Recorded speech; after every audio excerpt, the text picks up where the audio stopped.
తాకట్లో ఉన్న మీ బంగారాన్ని విడిపించి ఆ రోజు ఆన్లైన్ రేటుకి కొంటాం. Sharma gold company. నమస్కారం, వెల్కమ్ టు సుమన్ టీవీ. నేను గీతాంజలి. శ్రీమాత్రే నమః. ప్రస్తుతం మనతో పాటు ఉన్నారు శ్రీచక్రపీఠం వ్యవస్థాపకులు, ప్రముఖ జ్యోతిష్య పండితులు బ్రహ్మశ్రీ డాక్టర్ ప్రదీప్ జోషి గురువు గారు. వారితో మాట్లాడదాం. గురుగారు నమస్కారం అండి. శ్రీమాత్రే నమః. ధనత్రయోదశి అలా చూస్తూ ఉండగానే పండుగలన్నీ వచ్చేస్తూ ఉన్నాయి. ఎంతో విశేషం అని చెప్పాలి.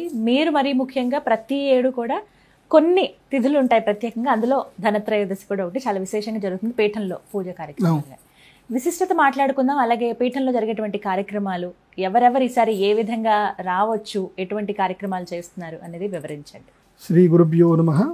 శ్రీమాత్రే నమః. సిద్ధలక్ష్మీ మోక్షలక్ష్మీ జయలక్ష్మీ సరస్వతి శ్రీలక్ష్మీ వరలక్ష్మీ చ ప్రసన్న మమ సర్వదా. శ్రీమాత్రే నమః. మనం ప్రతి సంవత్సరం ఈ మా శ్రీచక్రపీఠంలో జరిగేటువంటి పూజ ధనత్రయోదశి. ఇది ధనత్రయోదశి. దీన్ని సాధారణంగా ఏమంటారంటే దంతేరస్ అంటారు.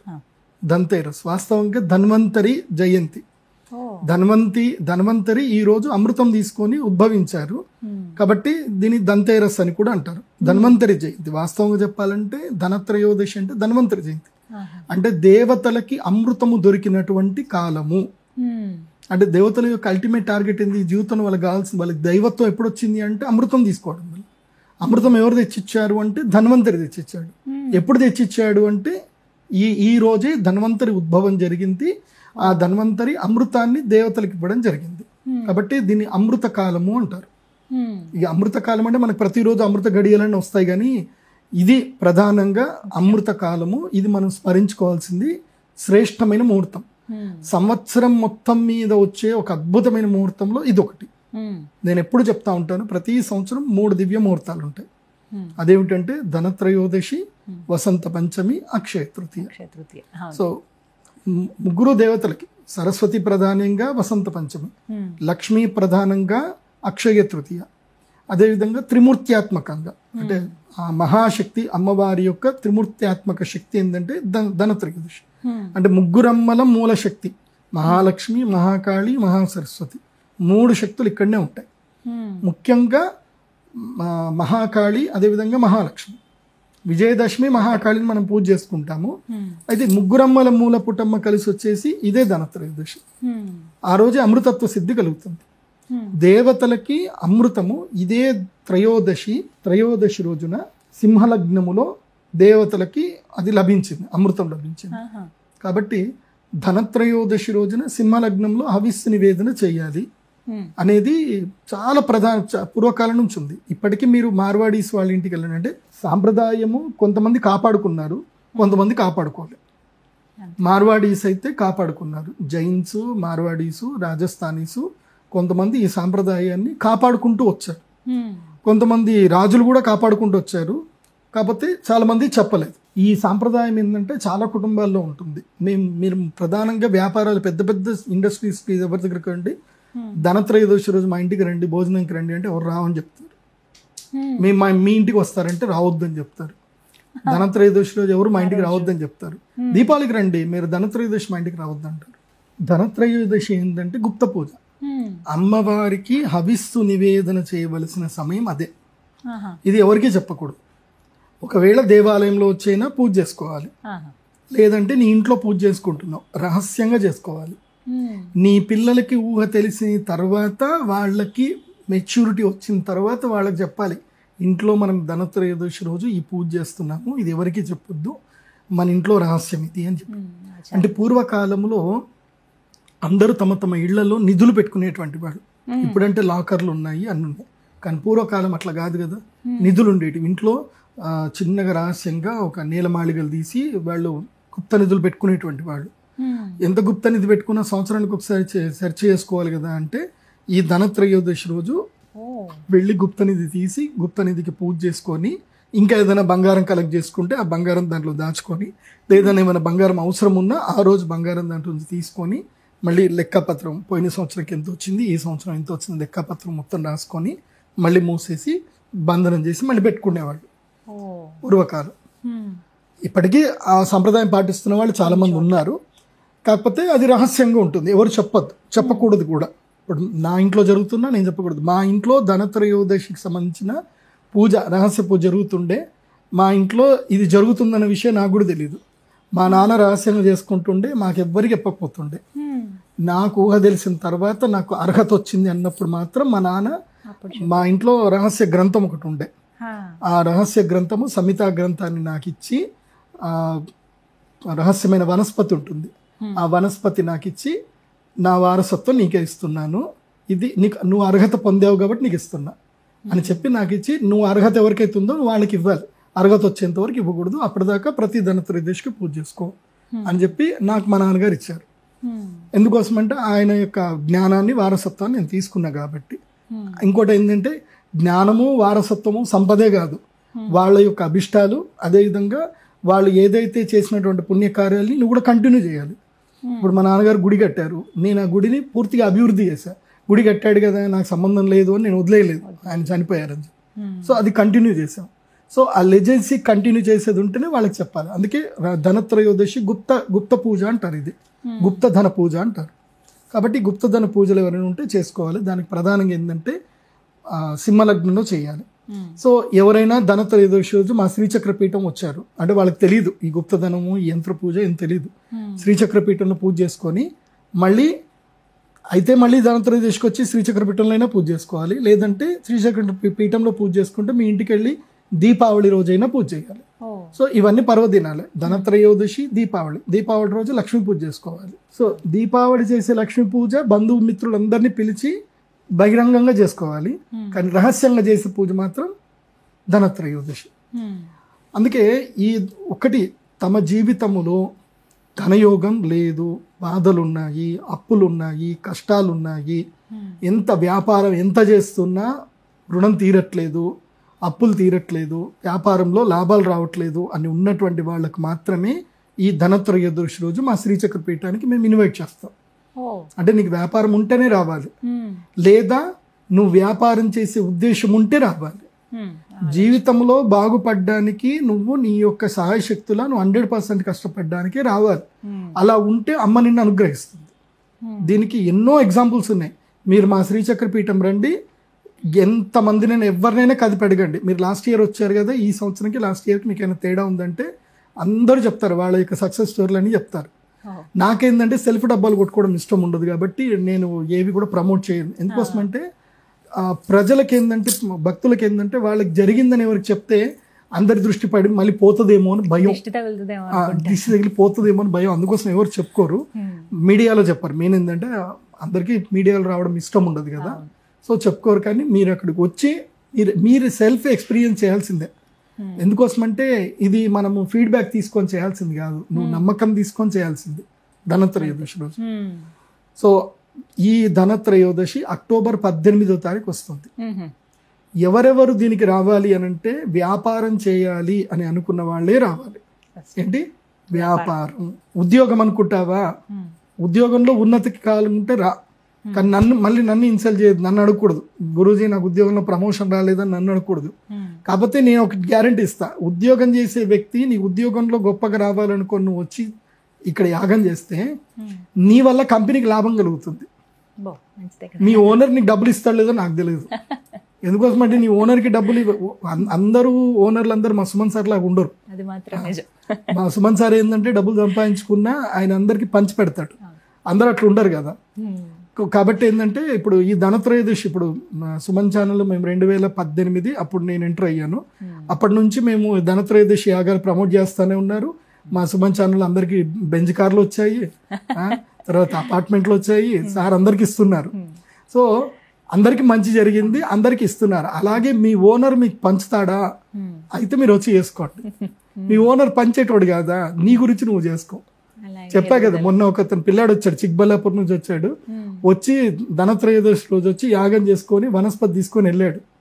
1.5 కోటి సంపాదించాడు, సంవత్సరంలో 1.5 కోటి, నెలకి 70,000 సంపాదించే వ్యక్తి 1.5 కోటి సంపాదించాడు. అంటే ఎవరు, అతను చేసుకున్న పుణ్యఫలమే. సో అది నా గొప్ప అని చెప్పను, ఎవరు చేసుకున్న పుణ్యఫలం వాళ్ళదే. నీ యొక్క జీవితంలో ఈ టైంలో ఇంకోటి విషయం తెలుసా, మా అమ్మవారి గుడికి నేను ఇంతమందే వస్తారు అని అమ్మవారు మాకు చెప్తుంది. అంతమందే వస్తారు, ఎక్కువ రారు. అదొకటి విచిత్రం. అంటే ఇంతమంది రావాలి అనుకుంటే అంతమంది వస్తారు, ఎక్కువ మంది రారు. అదేదో ఇన్విటేషన్ ఇచ్చినట్టుగానే వస్తారు అంతే. ఎక్కువ మంది రావాలనుకున్నా రాలేరు, అదేమో విచిత్రం. అమ్మవారు ఆపేస్తుంది, ఈ సంవత్సరం నీకు లేదు నువ్వు ఆగిపో అని చెప్పి ఏదో ఒకటి ఆపేస్తుంది. సో ఈ సంవత్సరం మాత్రం 150 మందికి మాత్రమే ఇన్విటేషన్. 150కి 150 సీట్లు పక్క పెడతాం. ఆ సీట్లన్నీ ఫుల్ అయిపోతాయి, ఖాళీ ఉండవు, ఖాళీ ఉండవు, అంతే ఉంటుంది. మళ్ళీ ఎక్కువ ఎవరు రారు, ఎవరైనా వచ్చి బాధపడిపోవడం అట్లా ఉండదు. 150 మందికి 150 మంది ఈ సంవత్సరం కూడా అంతే ఉంటుంది. కాబట్టి ఈ సంవత్సరం ధనత్రయోదశి పూజ ఉంటుంది. పూజ వివరణ వచ్చేసరికి అక్టోబర్ 18వ తారీఖు సాయంత్రం 5 గంటల వరకు అందరూ వచ్చేసేయాలి. 5 నుంచి 9 గంటల వరకు బుకింగ్స్ అవన్నీ ఉంటాయి. ఎవరితోట నేను మాట్లాడముంటుంది. పూజ 10 గంటలకు ప్రారంభం అవుతుంది. ఇదంతా రాత్రి పూజ. ప్రిపేర్ అయ్యి రండి, ముందుగానే కావాలంటే పొద్దునంతా పడుకోండి. రాత్రంతా ఆవలింతలు తీయడానికి లేదు. అఫ్ కోర్స్ ఎవరు ఆవలింతలు తీయకూడదు, తీయరు. అక్కడ పూజ జరుగుతుంటే అదేదో మిరాకిల్ ఉంటుందండి, ఎవ్వరు ఆవలింతలు కూడా తీయరు. నేను చూస్తూ ఉంటా కదా, ఎవ్వరు తీయరు. అందరిట్లా స్టన్ అయిపోయి చూస్తారు అంతే. అభిషేకం, అమ్మవారి పూజ చూస్తారు. అది శక్తి అక్కడ అందరి మీద ఉంటుంది అంతే. సో సాయంత్రం 10 గంటలకి యాగం, రాత్రి 10 గంటలకు యాగం స్టార్ట్ అవుతుంది. యాగము ఫస్ట్ అమ్మవారికి పంచామృత అభిషేకం ఉంటుంది. పంచామృత అభిషేకం తర్వాత అమ్మవారికి సుగంధ పూజ ఉంటుంది, అంటే గంధలేపన పూజ ఉంటుంది. అమ్మవారికి గంధం లేపన చేస్తాం. గంధలేపన తర్వాత స్వర్ణ పుష్పార్చన ఉంటుంది, బంగారు పుష్పాలతో అమ్మవారికి పూజ ఉంటుంది. తర్వాత సహస్ర మౌక్తిక పూజ, అంటే 1000 ముత్యాలతోటి అమ్మవారికి పూజ ఉంటుంది. సహస్ర మౌక్తిక పూజ, సహస్ర ప్రవాళ పూజ, అంటే అన్ని 1000 పగడాలు 1000 ముత్యాలతోటి అమ్మవారికి పూజ ఉంటుంది. రత్నాభిషేకం ఉంటుంది. ఇది అయిపోయిన తర్వాత అమ్మవారికి పుష్పార్చన ఉంటుంది. పుష్పార్చన అయిన తర్వాత అమ్మవారికి ఏదైతే పూజ చేసినప్పుడు తేనె, ఆ తర్వాత బండారు, పసుపుతో అమ్మవారికి పూజ చేస్తాం. తేనె బండారు పక్కన పెడతాం. ఇది అంత అయిపోయిన తర్వాత అందరికీ రుద్రశూల స్పర్శ, అందరికీ రుద్రశూల స్పర్శిస్తాం. ఇక్కడికించి పబ్లిక్ ఇన్వాల్వ్మెంట్ ఉంటుంది. రుద్రశూల స్పర్శ తర్వాత అమ్మవారి యొక్క బండారు ఇక్కడ పెట్టడం, ఇది చాలా ప్రధానమైంది. అమ్మవారికి ఈరోజు అభిషేకం చేసినటువంటి బండారు ఏదైతుందో నుదురికి తిలకంగా పెడతాం. ఇది పెట్టడం ఏంటంటే నీ తలరాత మారిపోయింది అని అర్థం. నీ తలరాత బ్రహ్మదేవుడు ఎలా అయినా రాయని, అమ్మ మార్చేస్తుంది. ఇంకా నీకే అమ్మ నిన్ను ఎలా జయించాలనుకుంటే అలా మార్చేస్తుంది. ఒక అమ్మాయి ఉండే, గాయత్రి అని ఒక అమ్మాయి. ఆమె జీవితంలో సొంత ఇల్లు కట్టుకుంటానో లేదో అని అనుకుంది. ఆ అమ్మాయి ధనత్రయోదశి ప్రతి సంవత్సరం వస్తుంది, పూజ చేసుకుంటుంది. 3 ఇళ్ళు కట్టింది ఆమె, మంచి పెద్ద పెద్ద బిల్డింగ్ కట్టింది. ఎందుకో అమ్మవారు నాకు ఇంకా అనుగ్రహం చేస్తలేదు కానీ అందరికి అనుగ్రహం చేసింది. ఇంకా నాకు పరీక్షలో ఉన్నా అనుకుంటాను నేను కూడా అమ్మవారికి. ఇంకా నేను అపార్ట్మెంట్లోనే ఉంటున్నా కానీ నేను ఇంకా ఇండిపెండెంట్ హౌస్ గట్లే. సో అమ్మ ఎవరిని ఎలా అనుగ్రహించాలంటే వాళ్ళని అట్లా అనుగ్రహిస్తుంది. అంటే టైం రావాలి, ఎవరికైనా టైం వస్తుంది. ఆ పరీక్షాకాలం అయిపోయిన తర్వాత భోగాలు ఇస్తుంది. పరీక్ష గెలవని సేపు ఇవ్వదు, పరీక్ష పెడుతుంది. సో అలా అందరికి అమ్మవారి పరీక్ష పెడుతుంది. ఓ పిల్లాడు ఇట్లా అన్నవరం నుంచి వచ్చాడు, ఆ పిల్లవాడు చక్కగా ఇల్లు కొనుక్కున్నాడు, పెళ్ళైపోయింది, అందరికి మంచి, అందరికి సూపర్ అవుతుంది. అమ్మ అనుగ్రహం అట్లా. సో ఈ బండారు పెడతాను. బండారు పెట్టిన తర్వాత అమ్మవారికి ఈ రుద్రశూలం ఉంటుంది, రుద్రశూల స్పర్శ ఉంటుంది. తర్వాత దేవతలకు అమృతం దొరికింది కదా ఇదే రోజు. సో మేము కూడా అమృతం ఇస్తాం. భూలోకంలో ఉన్న అమృతం ఏంటంటే తేనెనే అమృతం, భూలోక అమృతం. సో ఆ తేనెని లవంగం పెట్టి, తర్వాత అమృతం పెట్టినప్పుడు వచ్చినటువంటి చెట్టు ఏమిటంటే తమలపాకు. సో తమలపాకు, తేనె, లవంగం పెట్టి ఇస్తాం. సో అది తిని ప్రసాదం తిన్న తర్వాత అక్కడ దేహశుద్ధి జరుగుతుంది. తర్వాత యాగం, తర్వాత అమ్మవారికి అందరికీ మెడలో పద్మమాల వేయడం జరుగుతుంది. పద్మమాల వేసి అందరికీ మంత్రోపదేశం, అమ్మవారి యొక్క మూల బీజాక్షర మంత్రం, లక్ష్మీ బీజాక్షర మంత్రం అందరికీ చెప్తాం. చెప్పి ఆ లక్ష్మీ బీజాక్షర మంత్రముతోటి యాగం ఉంటుంది. మూల బీజాక్షర మంత్రంతో యాగం, లక్ష్మీ కుబేర తంత్ర యాగం, ఈ యాగం ఉంటుంది. ఈ యాగం అంతా కూడా దాదాపు 1.5-2 గంటల సేపు యాగం ఉంటుంది. యాగం అయిన తర్వాత మళ్ళీ అందరికీ ఆశీర్వచనం ఉంటుంది, ప్రసాదం ఉంటుంది. సో ఈ యాగం చేసేటప్పుడే అందరికీ శ్రీచక్ర పూజ ఉంటుంది. మళ్ళీ ఈ అమ్మవారి యొక్క నామం, దివ్యనామం ఏదైతే ఉందో బీజాక్షర మంత్రము, అందరికీ కుబేర సంపుటి యంత్రం ఇస్తాను. దాని మీద పూర్తి రైట్స్ నాయే. ఈ భారతదేశంలో కుబేర సంపుటి యంత్రానికి సంబంధించిన రైట్స్ ఉన్నటువంటి వ్యక్తులను నేనే అన్నమాట. మేమే అది తయారు చేసాము. సో మా దగ్గరనే ఆ యంత్రం దొరుకుతుంది. వేరే ఎవరి దగ్గర దొరికినా సరే అది మార్కెట్లో పోయినా దాని మీద బిహైండ్ రైట్స్ అన్ని మాకే ఉంటాయి అన్నమాట. ఎందుకోసం అంటే మా నాన్నగారు అథర్వణ వేదంలో నుంచి, అదేవిధంగా యంత్రరాజ తంత్రం అనే ఒక పుస్తకం ఉంటుంది మీకు, అక్కడ ఉంటాయి యంత్రరాజ తంత్రం అని బుక్ ఉంటుంది. సో ఆ పుస్తకంలో నుంచి అమ్మవారి యొక్క దివ్య శక్తి యంత్రాలు కొన్ని కోకొల్లలు, అందులోపల దివ్య యంత్రం ఏదైతుందో కుబేర సంపుటి యంత్రం, శ్రీ యంత్రంతో పాటు 12 యంత్రాలు వస్తాయి దాంట్లో. అవి కలిపిన కుబేర సంపుటి యంత్రము కేవలం నేను అది 3 రోజులు ఇస్తా. అవి ధనత్రయోదశి, అక్షయ తృతీయ, వసంత పంచమి. కానీ ఈ 2 రోజుల కన్నా ధనత్రయోదశి ప్రాధాన్యత చాలా ఎక్కువ. ఈ ఒక్క రోజు మాత్రమే 12x12 మంచి 12 ఇంచుల బై 12 ఇంచుల పెద్ద శ్రీచక్రము ఇస్తాము. ఈ ఒక్క రోజు మాత్రమే వనస్పతి ఇస్తాను అందరికి. ఈ రోజు తప్ప ఇంకా ఏ రోజు కూడా వనస్పతి ఇవ్వడం జరగదు. ఈ ఒక్క రోజు వనస్పతి ఇస్తాను. సో వ్యాపారం చేయాలి, వ్యాపారం బాగుపడాలి, జీవితంలో లక్ష్మీ యోగ సిద్ధి కలగాలి అనుకునే వాళ్ళు మాత్రమే యాగానికి రావాలి. గురువు గారిని ఎగ్జామినేషన్ చేద్దామను, మేము ఓన్లీ యాగం చూస్తామండను ఇలాంటి వాళ్ళు ఎవరు రావద్దు.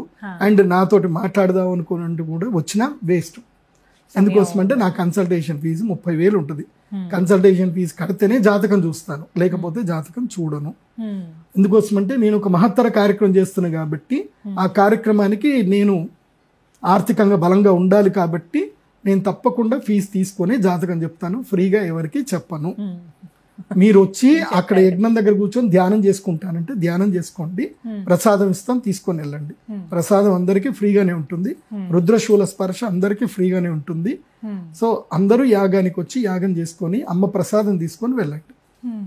ఎలా రిజర్వ్ చేసుకోవాలండి, బుక్ చేసుకోవటం? pradeepjoshi.com నా పేరు మీదనే వెబ్సైట్ ఉంటుంది. ఆ వెబ్సైట్ లో మీరు ఒక 1,000 రూపాయలు కడితే చాలు. 1,000 రూపాయలు 999 రూపాయలు ఏదో ఉంటుంది. అది కడితే మా పిల్లలే మీకు ఫోన్ చేస్తారు, అన్ని డీటెయిల్స్ పంపిస్తారు. మీరు డైరెక్ట్ గా శ్రీచక్ర పీఠం వచ్చి మిగతా డబ్బు ఇచ్చేసి అక్కడ యంత్ర ప్రసాదం తీసుకోండి. అక్టోబర్ 18 అందరూ గుర్తుంచుకోవాలి. అక్టోబర్ 18 తారీఖు వెబ్సైట్ లోనే బుక్ చేసుకోండి అందరు కూడా. ఎందుకోసం అంటే కొంతమంది మన వీడియోలే కాపీ చేసుకొని వాళ్ళ ఫోన్ నెంబర్లు వేసుకొని నా పేరు చెప్పి వాళ్ళు కూడా చేయించుకుంటున్నారు. శ్రీచక్ర పీఠము నిజామాబాద్ జిల్లా, అదే ఇందూరు జిల్లాలోనే యాగం జరుగుతుంది. నేనుంటాను, నేనే నా చేతి నుంచి శ్రీ యంత్రం ఇస్తాను. కాబట్టి తప్పకుండా మీరు వచ్చి పూజ చేయించుకోండి. ఆన్లైన్ మేము ఎక్కువగా ఎంటర్టైన్ చెయ్యము, డైరెక్ట్ వస్తేనే మంచిగుంటుంది.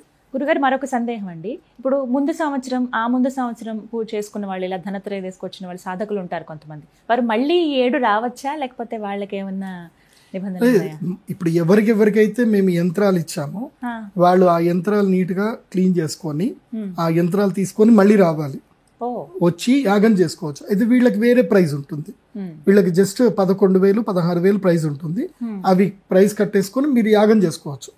వీళ్ళకి కూడా రిస్ట్రిక్షన్స్ ఏం లేవు. అదే యంత్రానికి పూజ చేసుకోవాలి, యంత్రానికి పూజ చేసుకొని యాగం చేసుకొని ప్రసాదంగా మళ్ళీ నా చేతిలో నుంచి మంత్రము యంత్రానికి అనుష్ఠానం చేసుకొని మళ్ళీ తీసుకోవాలి, ప్రసాదంగా తీసుకోవచ్చు. వాళ్ళు సేమ్ ఇదే విధంగా రిజర్వ్ చేసుకొని ముందు రావాలి. ఈ వాళ్ళు కూడా ఇదే రావాలి.